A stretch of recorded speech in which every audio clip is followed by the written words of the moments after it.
తప్పనిసరి. కానీ వ్యవస్థాగతమైన మార్పులు కాకుండా ఉన్న సందర్భంలో మనం ఏం చేద్దామంటే కొన్ని మనకు జనలోక్పాల్, ఉదాహరణకి లోకాయుక్త అని అనుకున్నాం.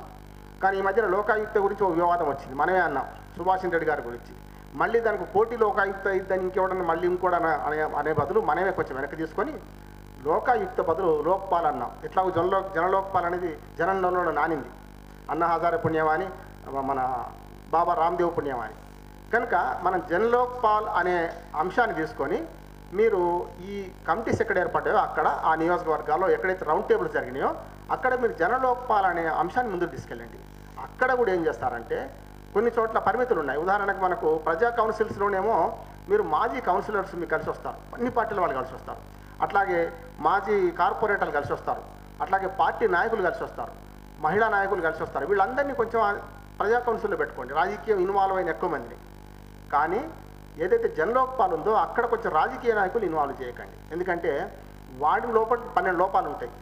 మచ్చ ఉన్నవాడే మచ్చ ఏర్పడడం చాలా కష్టం అవుతుంది. కానీ ఇక్కడికి వచ్చాక ఏం చేస్తారంటే నిజాయితీ గల అధికారులు, రిటైర్ అధికారులు, అట్లాగే కొంచెం న్యాయశాస్త్రంలో పరిజ్ఞానం ఉన్నవాళ్ళు, అడ్వకేట్సు, డాక్టర్సు, ఇట్లా సమాజంలోని ఎలైట్ పర్సన్స్ తీసుకొని మీరు ఈ మనకు జనలోక్పాలు కమిటీలు వేసుకోండి. అప్పుడేమవుతుందంటే సమాజంలో రిప్యుటేషన్ ఉన్న వాళ్ళని, టీచర్లు కావచ్చు, రకరకాల వృత్తుల్లో ఉన్నవాళ్ళు కావచ్చు, వాళ్ళని కనుక మీరు వేసుకుంటే అప్పుడు దీనికి జనలోక్పాలకు ఒక విలువ వస్తుంది. మరి ఇక్కడ రాజకీయ నాయకుల్ని కోటా కోసం నింపినామనుకోండి, అప్పుడు మళ్ళీ సమస్య వస్తుంది. కాకుండా కొంచెం ఈ రెండు కమిటీలను డిఫరెన్షియేట్ చేసి చూడాలి మనం.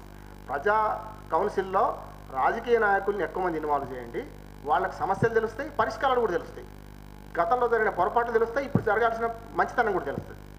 అదే ఇక్కడికి వచ్చేకల్లా మాత్రం మీరు జనలోక్పాల్లో వీలైనంత మందిని, కొంచెం న్యాయం తెలిసిన వాళ్ళని, అడ్మినిస్ట్రేషన్ తెలిసిన వాళ్ళని, చట్టాలు తెలిసిన వాళ్ళని, కొంచెం రూల్స్ తెలిసిన వాళ్ళని ఎక్కువ మంది పెట్టుకోండి. అప్పుడు ఈజీ అవుతుంది మనకి.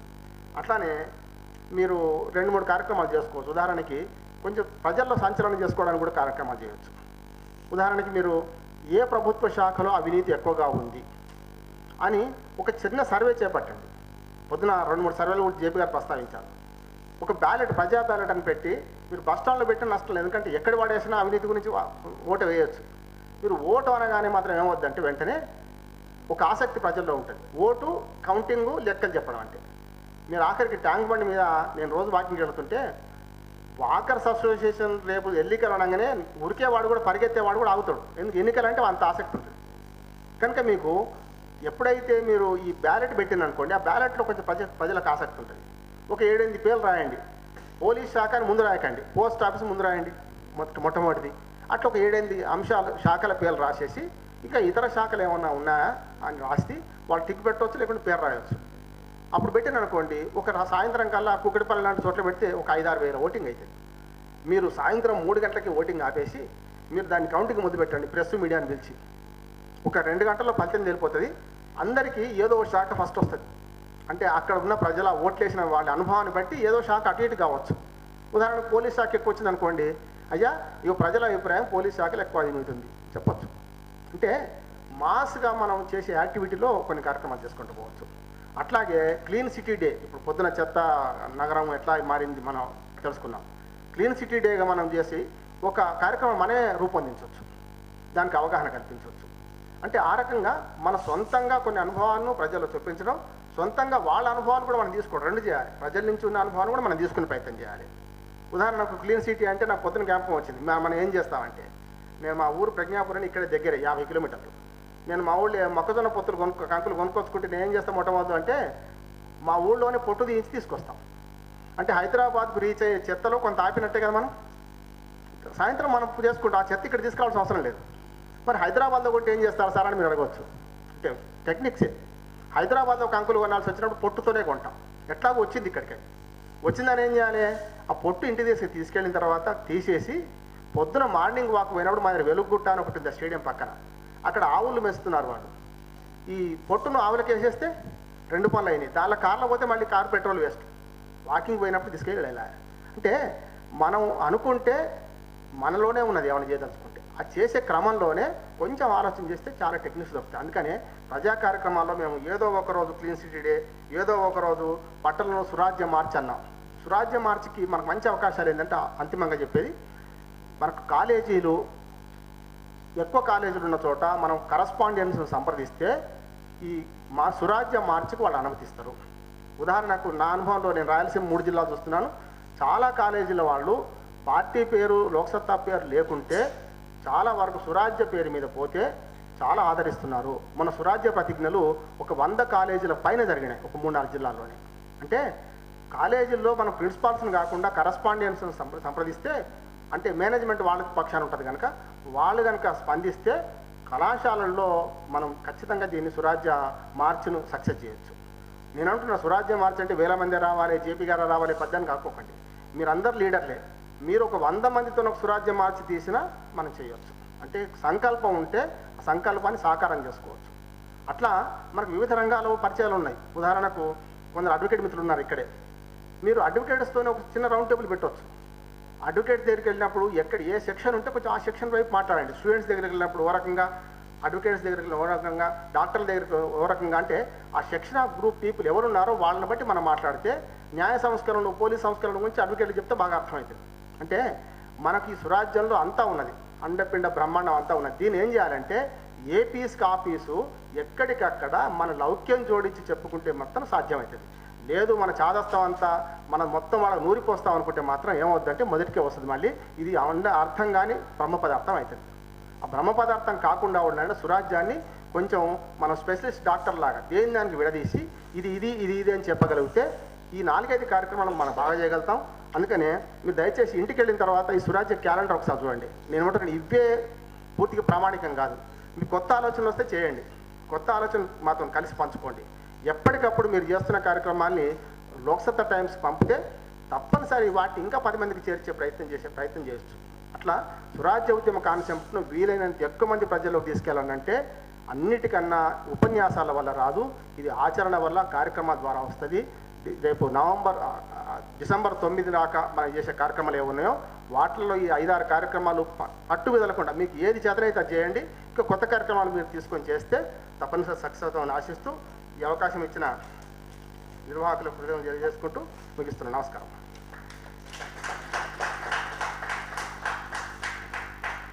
ఇప్పుడు చూస్తే 50% తగ్గిపోయినాం. సరే, నాకు ఇచ్చిన టాపిక్ ఏంటంటే సిటీలో మనం యాక్టివిటీస్ గురించి జేపీ గారు మాట్లాడారు. అట్లాగే బెంగళూరు నుంచి వచ్చిన రమాకాంత్ గారు కూడా ఒక యాక్టివిటీ చెప్పారు. అట్లాగే రామ్మోహన్ రావు గారు యాక్టివిటీస్ గురించి చెప్పారు. ఇవాళ ఈ ఉద్యమాన్ని మనం అర్థం చేసుకున్నాం కాబట్టి ఇది మన వరకే కాకుండా కొన్ని వేలాది మందిలోకి, లక్షలాది మందిలోకి వెళ్ళాల్సిన అవసరం ఉంది. అది మనమంతా గుర్తించాం. గుర్తించిన తర్వాత ఊరుకుంటే సరిపోతుందా? ఆ లక్ష్యాలను మనం చేరుకోగలమా అంటే కాదు, చేరుకోలేం. ఎక్కడో అక్కడ ఆచరణలో మనం చూపెట్టాలి. ఈ ఆచరణలో చూపెట్టాలంటే కమిటీ కావాలి. మనకు హైదరాబాద్ నగరంలో 150 డివిజన్లు ఉన్నాయి. ఈ 150 డివిజన్లో ఎన్ని డివిజన్లకు మనం తొలి విడతగా డిసెంబర్ 9th వరకు వెళ్ళగలిగితే అన్ని ఫలితాలు మనకు వస్తాయి. రాజకీయ లక్ష్యం ఉంది కాబట్టి ఈ ఉద్యమం చేస్తున్నాం. మనం నిర్మోహమాటంగా చెప్పుకోవాలి.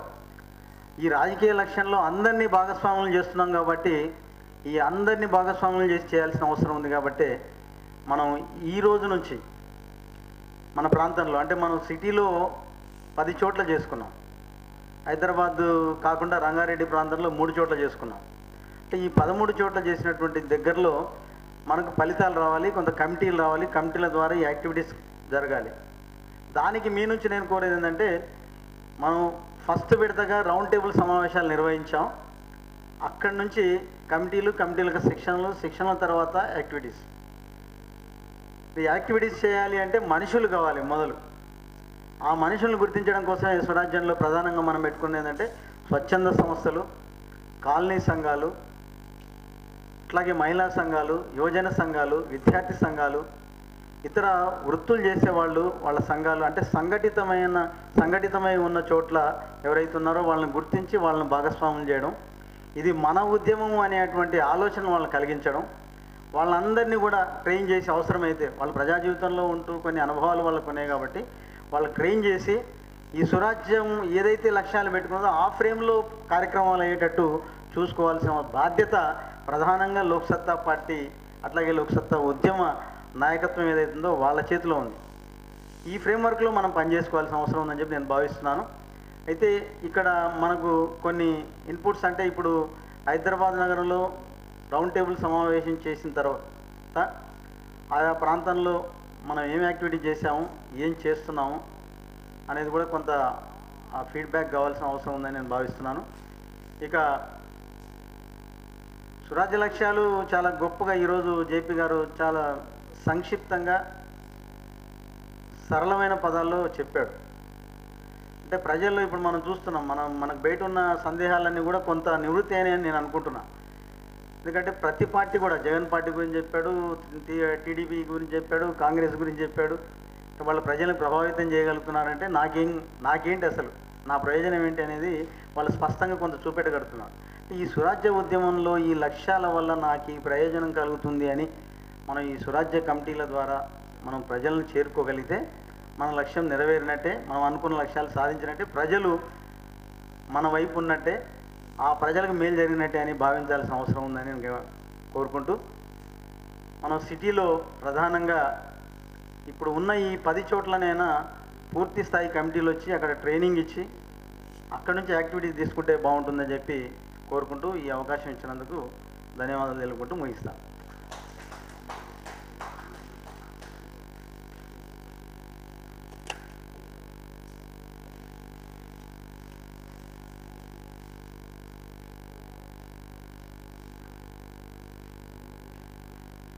అందరికీ నమస్కారం అండి.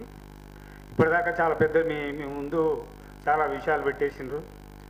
ఈ స్వరాజ్యం గురించి మనం ఏం చేయాలి, ఎట్లా చేస్తే ముందుకెళ్తామనే విషయాలు మీ ముందు చాలా విపులంగా మాట్లాడడం జరిగింది. ముఖ్యంగా ఎక్కడైతే మనం కమిటీ చేస్తున్నామో ఆ కమిటీలో మనకు పనిచేసే కార్యకర్తలు ఒకటి రావాలి.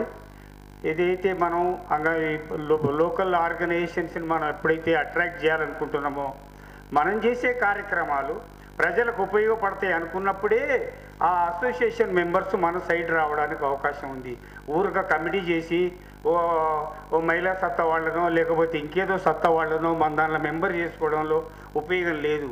వాళ్ళకు కూడా మనం ఏదైతే కార్యక్రమాలు ఇప్పుడు చెప్తున్నారు కదా, ఆ కార్యక్రమాలు మనం చేయదలుచుకున్నప్పుడు వాళ్లకు ప్రజలకు ఉపయోగపడే కార్యక్రమాలు మనం టేకప్ చేస్తే ప్రజలకు కూడా ఒక రకమైన ఆసక్తి పుట్టుతుంది.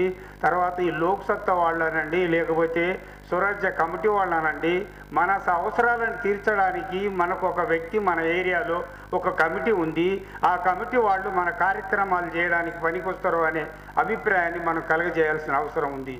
కాబట్టి మనం కార్యకర్తల్ని ఎవరైతే మీరు అంటున్నారో లేకపోతే కమిటీ మెంబర్స్ అనండి, ఆ కమిటీలో మనం చేయదలుచుకున్నది సింపుల్గా ఈరోజు మనకు ఆయన బెంగళూరు నుంచి వచ్చి ఏం చెప్పినారంటే సింపుల్ యాక్టివిటీ తీసుకోమన్నారు. గార్బేజ్ ఏదైతే ఉందో మేనేజ్మెంటు అది చాలా చాలా ఇంపార్టెంట్ మేనేజ్మెంట్. ఏం లేదు, స్టూడెంట్స్కి కానీ లెక్చరర్స్ కానీ మనం ఉన్న కాలనీలో కానివ్వండి మన కమిటీ వాళ్ళు ఈ స్వరాజ్య కమిటీ ఏదైతే ఉందో ఇంటింటికి ఒక కరపత్రం ఇస్తే చాలు, మీరు రేపటి నుంచి మీ గార్బేజ్ ఏదైతే ఉందో బయట డంప్ చేయొద్దు, మీరు ఎక్కడ ఏదైతే చేయాలనుకుంటున్నారో మీ ఇంట్లో ఇవాళ రేపు అన్ని బ్యాగ్స్ దొరుకుతున్నాయి, గార్బేజ్ బ్యాగ్స్ వచ్చేసినాయి, ఆ బ్యాగులో వేసేయండి, దాన్ని కట్టకట్టి పెట్టండి, దాన్ని వేస్తే బాగుంటుంది. మీరు కాలనీలో గమనించరు, పైన ఉన్నవాళ్ళు స్టూడెంట్స్ బ్యాచిలర్స్ బిర్యానో అదే తినేసి ఏం చేస్తారంటే ఇంటి ముందు వాళ్ళ పక్కింటి ముందు వాళ్ళ ముందు పడేస్తారు.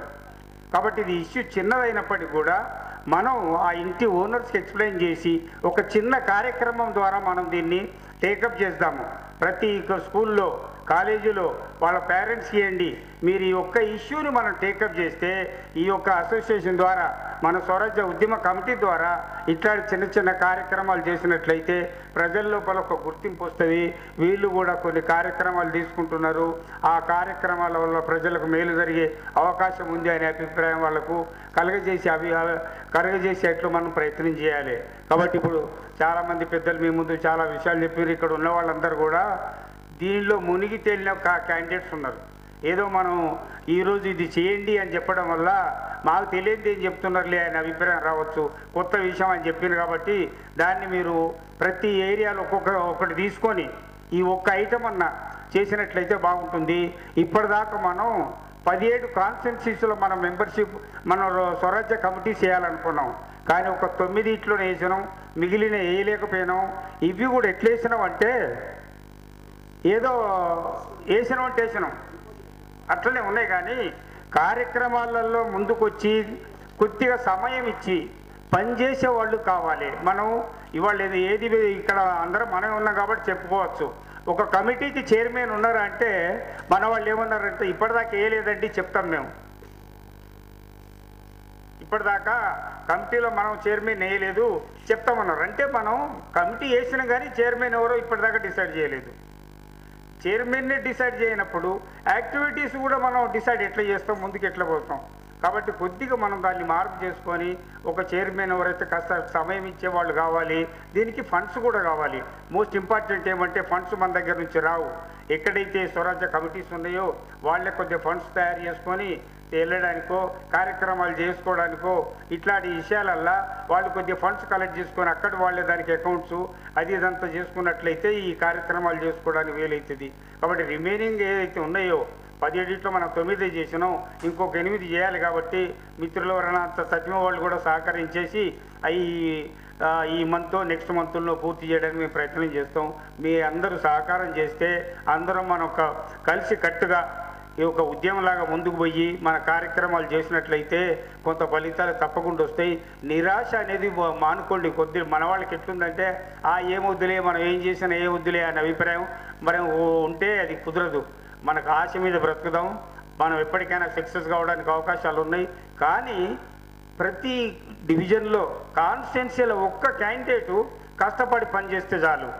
ఆ ఒక్క క్యాండిడేట్ వల్ల చాలా ఫలితాలు వస్తాయని నా అభిప్రాయం. ముందు మీరు అంటే మనమంతా ఒక కాన్స్టిట్యున్సీలో ఒక క్యాండిడేటు ప్రజల లోపల ఒక సెక్యూరిటీ అంటే అతనికి ఒక అభిమానం, ఈ క్యాండిడేట్ మనవాడు, మనకు సేవ చేయడానికి అవకాశం ఉంది, మనకు ఈయన మీద కాన్ఫిడెన్స్ ఉంది అనే అభిప్రాయాన్ని ఎంత మట్టుకైతే తీసుకురామో మనం ఏ రకమైన అచీవ్మెంట్ చేయడానికి వీలు కాదు. కాబట్టి మిత్రులారా ఇప్పటికే చాలా విసుగొచ్చేసింది. ఆఖరి వాళ్ళకి ఎట్లుంటుందంటే పోను ఆఖరి వాళ్లకు ఇవి మీడియా వాళ్ళే మిగులుతారు. కాబట్టి మీకు నమస్కారం. మీరు అందరికీ సెలవు తీసుకుంటున్నారు. ముగించేస్తాను. చివరిగా మీకు ఈరోజు జరిగినటువంటి సమావేశాన్ని సమాప్తి చేసుకోవాల్సిన అవసరం ఉంది. ఆ సందర్భంలో మాట్లాడుతూ మన సురాజ్యం లక్ష్యాల్లో ఫస్ట్ పాయింట్ అందరికీ ఎదిగే అవకాశం అనేటువంటి ఒక కాన్సెప్ట్తో మనం వెళ్ళాము.